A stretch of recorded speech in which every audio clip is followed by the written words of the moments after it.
Dear brothers and sisters, now is the time to open your eyes. In a stunning move that has civil libertarians stuttering with disbelief, the U.S. Senate has just passed a bill that effectively ends the Bill of Rights in America. The National Defense Authorization Act is being called the most traitorous act ever witnessed in the Senate, and the language of the bill is cleverly designed to make you think it doesn't apply to Americans, but toward the end of the bill, it essentially says it can apply to Americans if we want it to. Bill summary and status. 112th Congress 2011 to 2012 S 1867. Latest title, National Defense Authorization Act 4. This bill, passed late last night in a 93-7 vote, declares the entire USA to be a battleground upon which U.S. military forces can operate with impunity, overriding posse comitatus and granting the military the unchecked power to arrest, detain, interrogate and even assassinate U.S. citizens with impunity. Even Wired magazine was outraged at this bill, reporting, Senate wants the military to lock you up without trial. The detention mandate to use indefinite military detention in terrorism cases isn't limited to foreigners.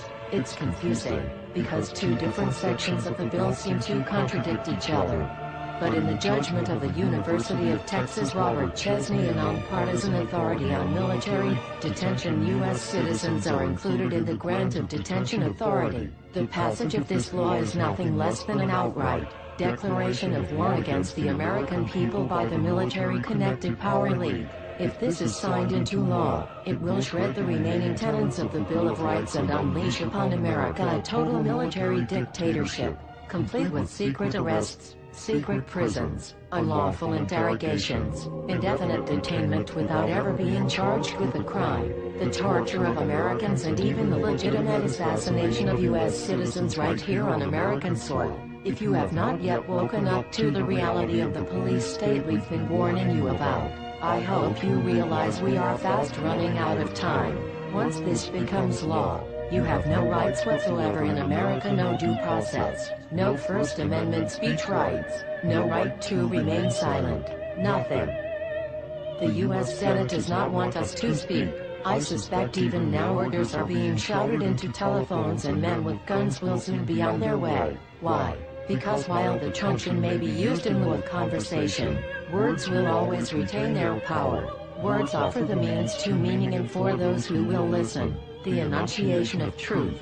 And the truth is, there is something terribly wrong with this country, isn't there? Cruelty and injustice, intolerance and oppression, and where once you had the freedom to object, to think and speak as you saw fit, you now have censors and systems of surveillance coercing your conformity and soliciting your submission. How did this happen? Who's to blame? Well, certainly there are those who are more responsible than others, and they will be held accountable. But again, truth be told, if you're looking for the guilty, you need only look into a mirror.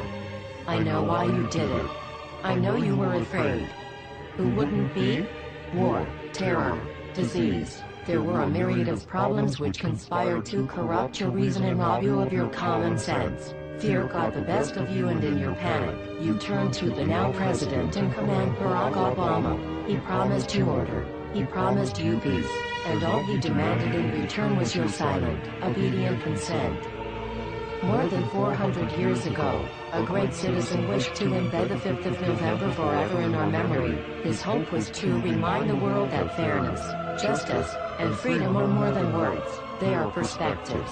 So if you've seen nothing, if the crimes of this government remain unknown to you, then I would suggest that you allow the 5th of November to pass unmarked.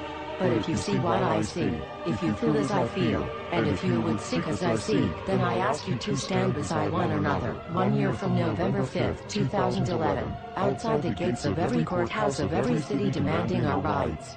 Together we stand against the injustice of our own government. We are anonymous. We are legion. United as one. Divided by zero. We do not forgive censorship.